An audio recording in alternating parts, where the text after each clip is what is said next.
Okay, we're recording. Great. Welcome everyone in the Women Over 50. It's time to come home to you. Julie Scott here, your fearless leader. And this is the first of many of conversations I'm going to be having here in the group with friends and colleagues, um, where I think they can add some value to this group. And I'm starting today with Brenda Staat-Tomlinson, and I'm going to let her tell you what she's about. But before have her do that, my intention for this conversation, for it's really just a chat between two girlfriends, is to offer some support, wisdom, strength, just some learning to anyone who's going through a rough time, a loss, you're grieving. It's just a rough time in your life. I think this conversation is going to be absolutely essential for you to listen to just get the kind of support that you need right now. So with that, I'm going to turn it over to Brenda, and please share what you do in this world. Well, thank you, Julie. And I have chill bumps just listening to you. So that's telling me that we are in the right place at the right time, doing the right thing here together. So I am really a soul leader, holistic healer is really Mm, what I'm here to do in this world. And I've I have a podcast called Mind, Body, Soul Mastery. And that mind, body, soul mastery really has been the focus of my work ever since I started my healing journey 7 years ago. mm, My tagline used to be mind, body, soul healing. And so that has been integral and part of what I've done ever since I got into this. Mind, Body, Soul Mastery as a podcast came about a couple of years ago. And let's just say I struggled with the word mastery because mm. mastery means you're an expert at something. Mastery means that you've attained the highest level.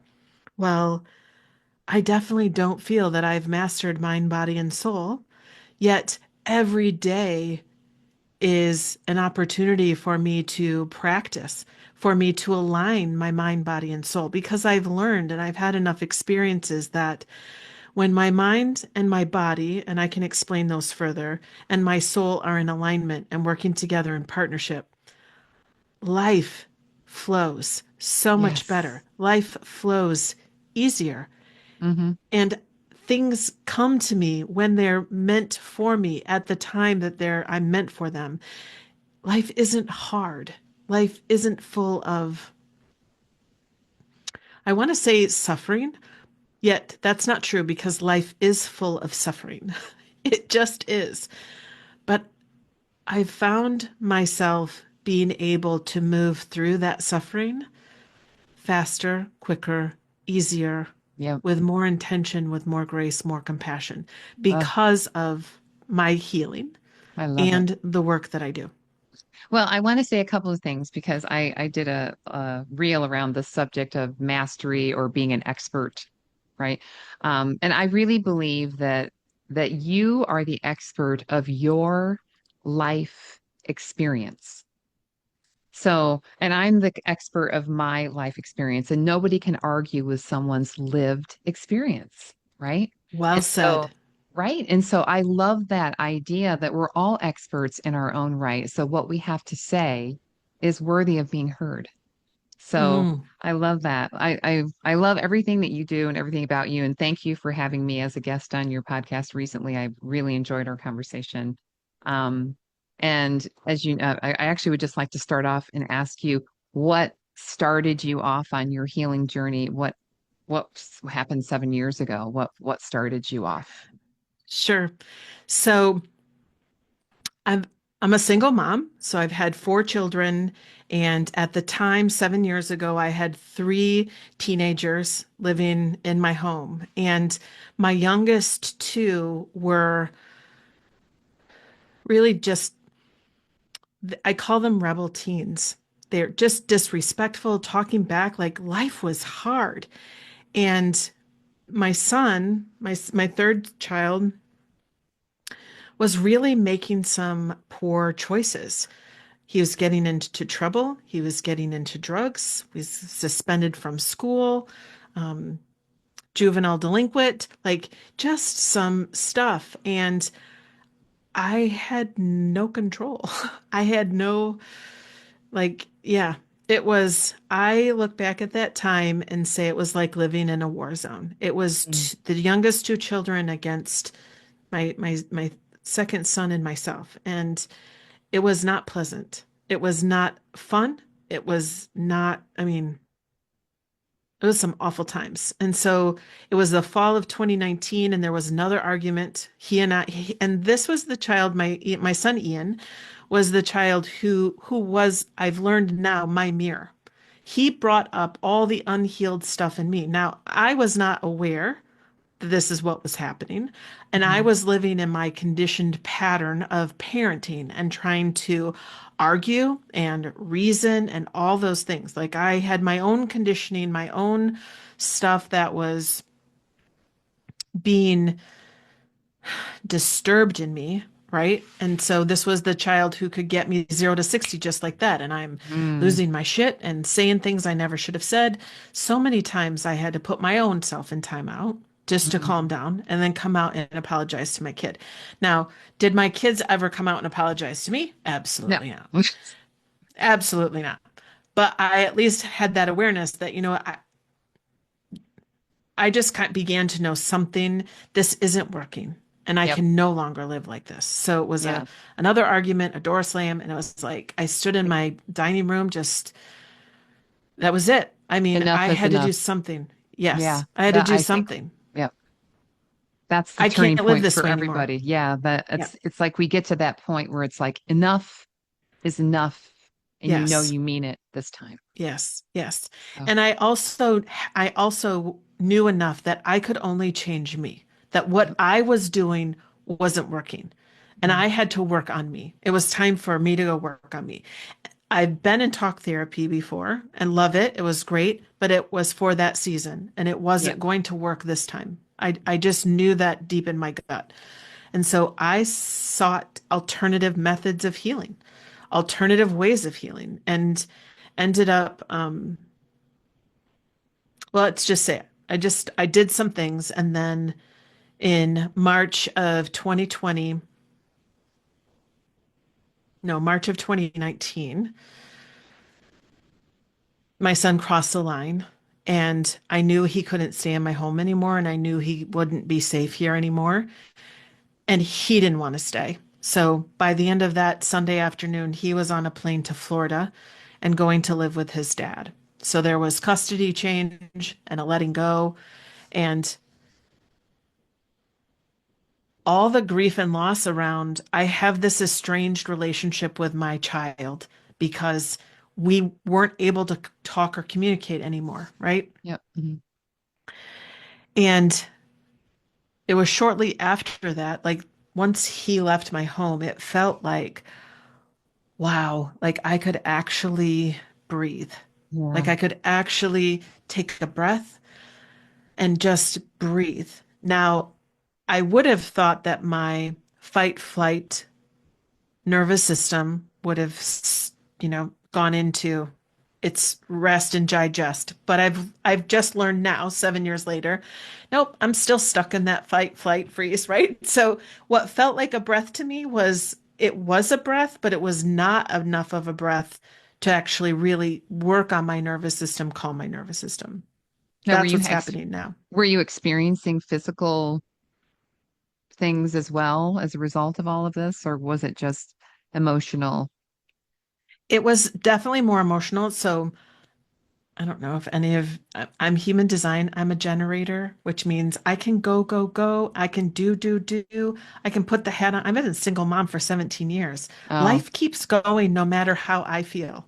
So yeah, I was very good about being able to set it aside and just continue to do what I had to do to function and get through life, right? So right, right. so that's my pattern. That's what I had to work through. So in May of 2019, I came across an energy healing tool Hmm. that I picked up really well. I mean, I was guided to it.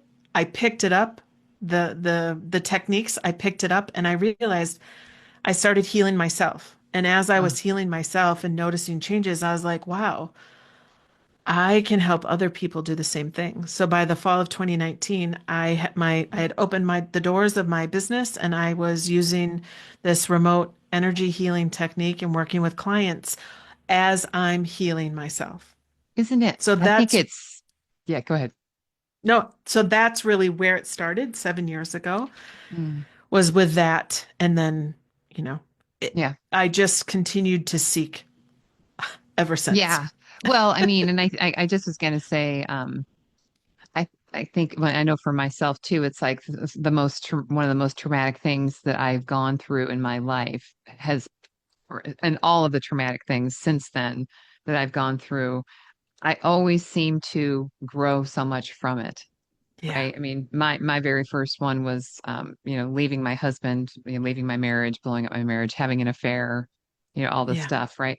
And I was at my lowest point, but that's when I was able to, start to finally feel like that feeling of enough is enough. What is going on with me? What's, Right. who am I? What Hmm. is this all there is? I mean, you know, and it's those moments that instead of staying stuck in it, it's an opportunity to just change your Yes, life. Basically, I mean, I know that sounds so cliche to change your life, but I mean, it really does change your life if you it allow it does. to, If you right? lose it, yes, exactly. If you allow it to, and if you choose to lean into.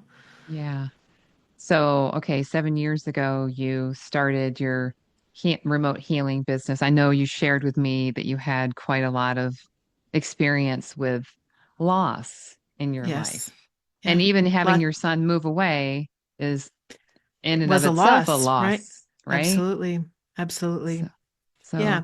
carry on with your story. Yeah. So, well, then I'm just going to go fast forward and then I'll kind of come back to the Okay. loss. Um, Fast forward to 3 years later,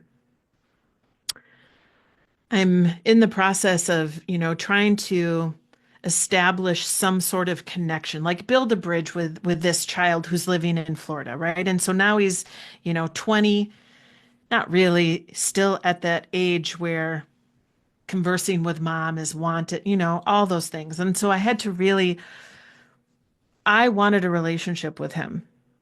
And I had to really learn to reach out to try and just continue to build a bridge with him. And had been doing that. I think I saw him 3 times in the 3 years since he moved.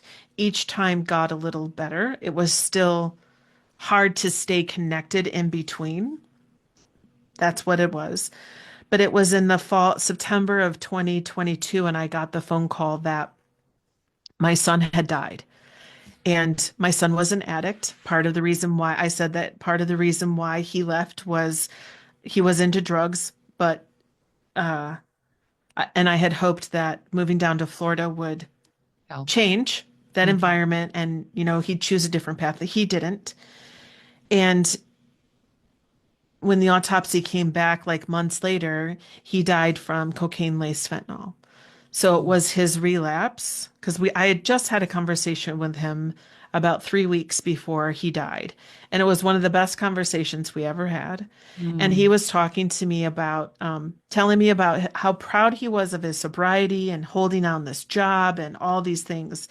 And I mean, I just encouraged and was like, I'm proud of you. And in my mind, I'm realizing as he's talking, like, oh, his definition of sobriety is not my definition of sobriety. He's not completely clean. He's just not doing hard things or the scary things or whatever like that, right? So right. I had to learn to accept him where he was at. Like if I Sure. wanted a relationship with this child and if I wanted to love him well, I had to accept him where he was at and not go off on him about doing drugs. Like Yeah.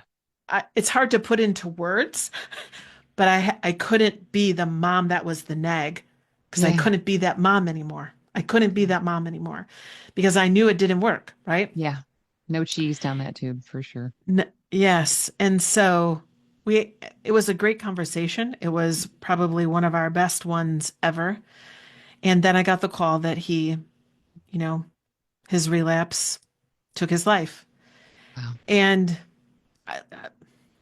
There are no words. I the shock was the biggest one for me Yeah. because even though I knew he was an addict, it never dawned on me, it never crossed my mind that that would end up his ending. Yeah. And I have to say, too, I'm so internally grateful. I didn't, his dad and stepmom and myself, we all knew that he wasn't going, he had to be the one that wanted to change. And yet, what I'm so internally grateful is that, I don't know how to say this. I've heard so many stories of mothers having to go find their kid on the street and pick them up and bring them home, or pick them up and bring them to rehab, like all that kind of tragic stuff. When you think about, your kid's an addict, Yep. we didn't have that with Ian, and I am so very grateful for that. Like so very grateful. And that I think that's partly why it never dawned on me that his life would end this way at Mm, all. yeah. So that was my biggest shock. And there's still today, there are no words really to describe all of that. Like, Yeah. yeah, Yeah. Thank you for sharing that story. I know it must be difficult every time you talk about it. It just is. I mean, I understand loss for sure. So, what do you feel like is your I mean, obviously we talked about how it changes you. These kinds of things change you. You can never not be the same again. Um, what would you say is the biggest shift in you? I mean, what was the biggest shift in you from that experience? I yeah, mean, what did you walk away? I mean, I'm sure there's been many things, yeah, but yeah. what is the essence of that shift for you? So one of them was as I was grieving, like actively grieving and mourning him, what I began to notice was like how this feels familiar. And I hadn't lost anyone before. So, I mean, I lost a grandma, but she was 92. Like it was her time. Like that loss it just felt different, right? It Yeah, didn't feel the same as this. And so I just kept sitting with why does this feel so familiar? Why? And then my epiphany was, well, I've had loss all my life. And that was this realization is that loss is not just the death of someone. Grief is not just the death of someone. It's all the other things and so many times the unspoken things. yes, The the loss of an illusion through my divorce. Like I don't grieve divorcing my husband, but I do still grieve 17 years later, have moments where the loss of the illusion I wanted and desired of marrying someone and being their partner for life. yes, That was my dream. That's what I wanted.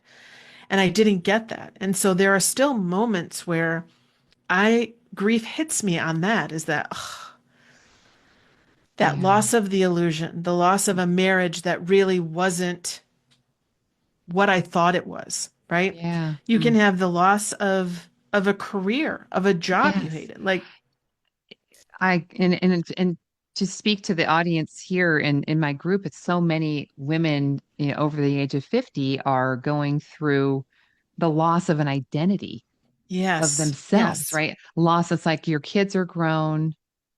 I'm no longer a mom on a daily basis. right. And now That's a who am I? right. Who Yeah, am I? It's a loss of that identity, or if you go through a divorce, loss of the identity of being the wife yes, or like we talked a little bit before we started recording, it's like losing, maybe you fall out with a longtime friend. That happens, a loss yes, of that yep, friendship that you thought you'd have for life. So there are so many levels and different varieties and flavors of loss that we can yes, grieve, and it's yeah, like you said, the unspoken ones are the ones that work on us and we aren't even aware of it. right. My biggest one was unmet expectations. Like Ooh. this thought I had about my family of origin and Mhm. this, Hallmark Christmas Jones's family, Yes. which was really just on the outside. That wasn't really what we were Yeah. and what Yes. we were not anything like that, right? And so that just the unmet expectations is the one that hit me the most. And that's probably the one that still to this day, I really have to be intentional when I'm going to do something or going to plan something, family gathering or something with my children. Like I really have to have a conversation with myself about making sure that my expectations are not out there. Like, what do I want? What is the intention that I want for this Mother's Day? We're going to go do something different because Mother's Day is just hard for me. It's a holiday. It's just how life is for me. Yeah. We're going to go do something different. So, how am I going to approach this and what so that I don't end up feeling disappointed and discouraged and that, oh, this didn't go like I thought? Like, how can I show up in the right frame so that I don't continue to hurt myself with these unmet expectations? Yeah. You That's know, my biggest one for me.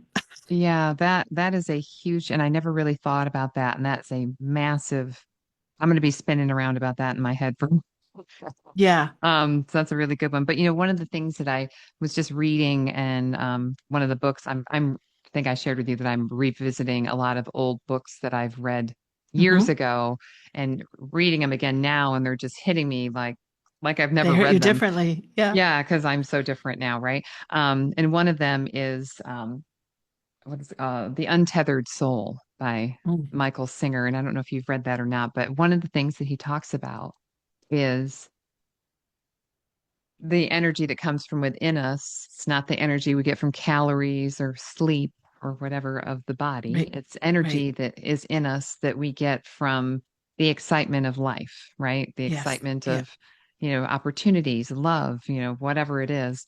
And the key to always being able to access that energy and enjoy life and to really let go of your expectations is he says two things. It's like keeping your heart open, Open. Yes. Yes. keeping I your just heart listened open. to this book over the Yes. weekend on a trip. Okay. Yes. So there you go. Keeping your heart open because at first it sounds crazy because we think by closing our heart, we protect ourselves, right? But what we Yes. really do Yes. is we cut ourselves off from the Mhm. energy of life that flows through us because our heart is so powerful, Yeah. right? And so it's Yeah. about just keeping open to life. And he also talks about letting go of your preferences. I also read Hmm. another one of his books called The Surrender Experiment, which is also wonderful, Mm. where he just let go of his preferences and just whatever came to him in life, he was just open to it. I mean, it's really extreme, but I love the idea and it's something I aspire to. Well, I So, think that it may sound extreme, but to me, it also sounds very liberating and free. yes, And it being does. able to fully experience whatever comes to you because you have no expectation on it. Right. That it's also being present, right? Because you're not Yeah. losing the expectation because our expectations are always attached to an old memory we have of, oh, Yep. that's how Mother's Day was last year or how Yep. Thanksgiving was like 5 years ago, right? Losing that expectation, just being able to be open to life. Yeah. That's It's a just so beautiful way powerful. to live. And again, that's that journey that I'm on, that mind, body, Yes. soul mastery, right? That's the journey that I'm choosing to move forward with. Now, this does not mean so if I go back to what I said, like unmet expectations, like I felt this before. So my epiphany was that grief has been a part of my story, a part of my life, my whole entire life. I just never was aware that that's what it was. I didn't connect the dots, right? So now that I connected the dots and realized, well, this is part of my wiring. This is just part, this has been part of my story.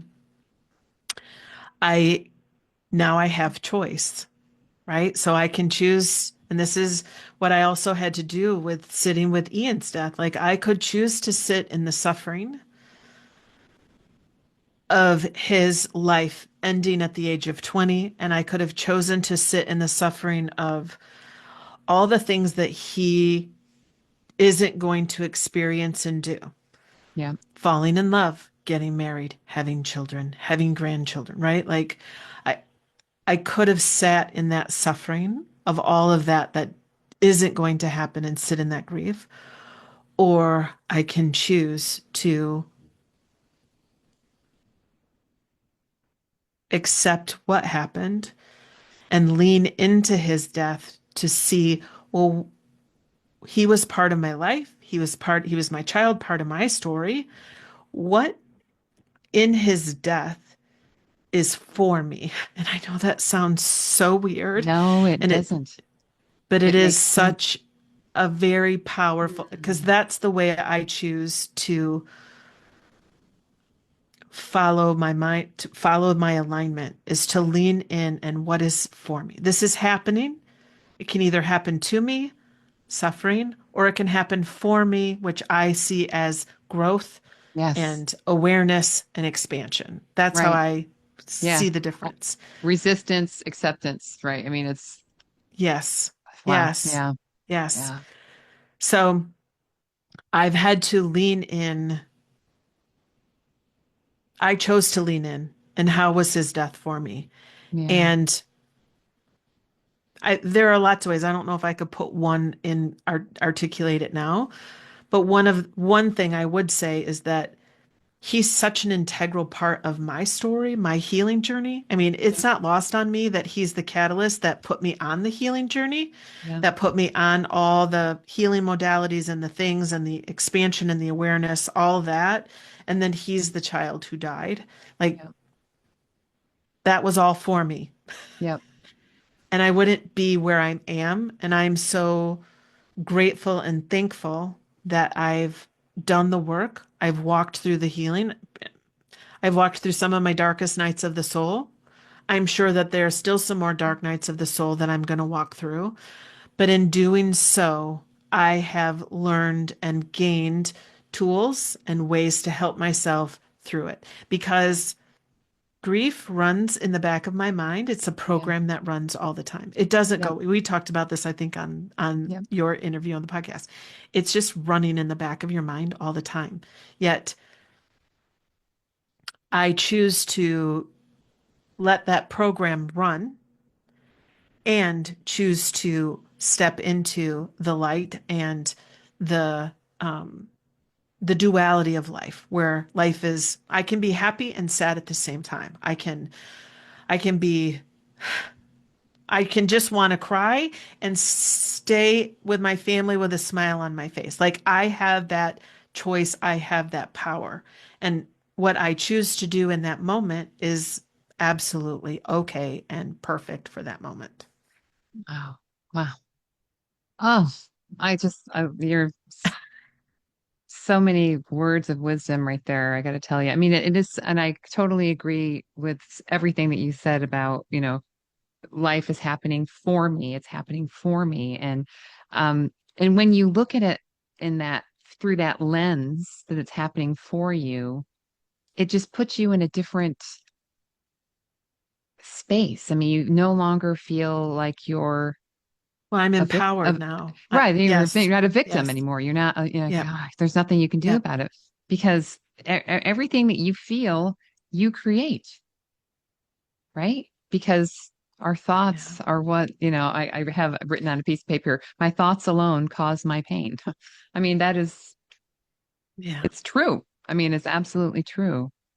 Wow. I'm just so in awe of how strong you are and Mm. what a inspiration to other people going through grief, loss, just the things that hit you in life that they're unexpected that and how to pick yourself up and be even stronger because of it.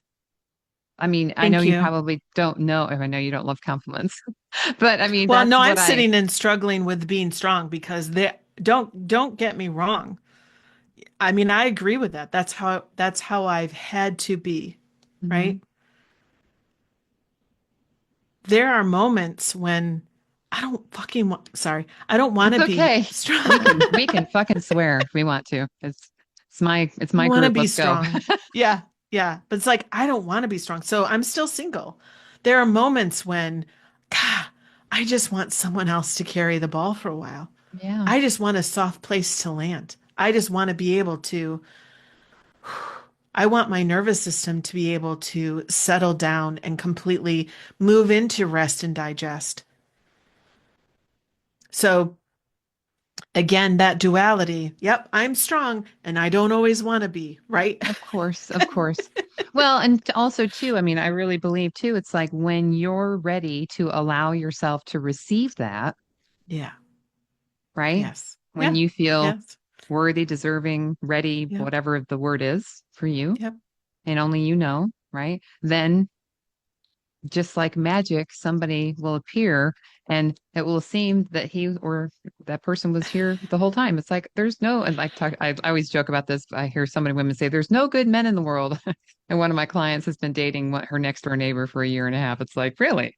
He was like right there. Well, that gives me hope. So great. Thank you. Absolutely, absolutely. Is there anything else that you'd like to share to, give just words of wisdom, support to anyone who may be going through a tough time right now? What would you like to tell those women listening? I think what I'd say is it takes a lot of bravery and courage to choose to flip the script in your Mm, mind and choose to lean in and ask yourself the hard questions. What in this is for me? Like, this just fucking sucks. It yeah. sucks, but there's something in here for me. What is it? Yeah. Allow me to see that. Allow me, Mm, mind, body, soul, allow me to see, hear, feel, and know what it is, right? That's my favorite. That's my favorite inner prompt. Allow me to see, hear, feel, or know, because that is using every single one of your senses, your intuitive gifts that you are already have within you, whether you've honed them or not, whether you've shut them off and ignored them or not. They're within you, simply waiting to be cultivated. So being brave and courageous and choosing to lean into the suffering, whatever it is, mm, what in this is for me. Lean into that. And the more you do, the more you do, the more your truth is going to rise. yeah. And I'm a believer of what's true for me may not be true for you. Again, Right. kind of what you said, the mastery that we're all everyone, I'm the master of my own experience, right? Like Yeah. it's that same truth. What's true for me may not be true for you. And that is okay. I That love is that. okay. Yeah. It's like just get curious, right, about what's going Yeah. on and what's in it for you. I love that. Oh, Yeah. Brenda, thank you so much for doing this with me today. And I'm so glad that you're my very first one for this new series that I'm launching in the group. I'm really excited. Haven't named it yet, but we know we will. You will. You will. Well, Something will I'm come. honored. Yes, I'm honored. And thank you. Of I always course. am inspired when I chat with you. So Oh, thank you. thank you. Same, same. All right. Well, I'll put information about how to get in touch with Brenda. She's in the group. She's joined the group. So if you ever wanted to reach out and talk to her, I'm sure she would welcome a DM message from you. If you wanted to ask her any questions, she's just a sweetheart. And yeah, well, any other information that you want me to share with the group, I'll put it around this video when I post it. Okay. So Sounds good. thank you so much, Brenda.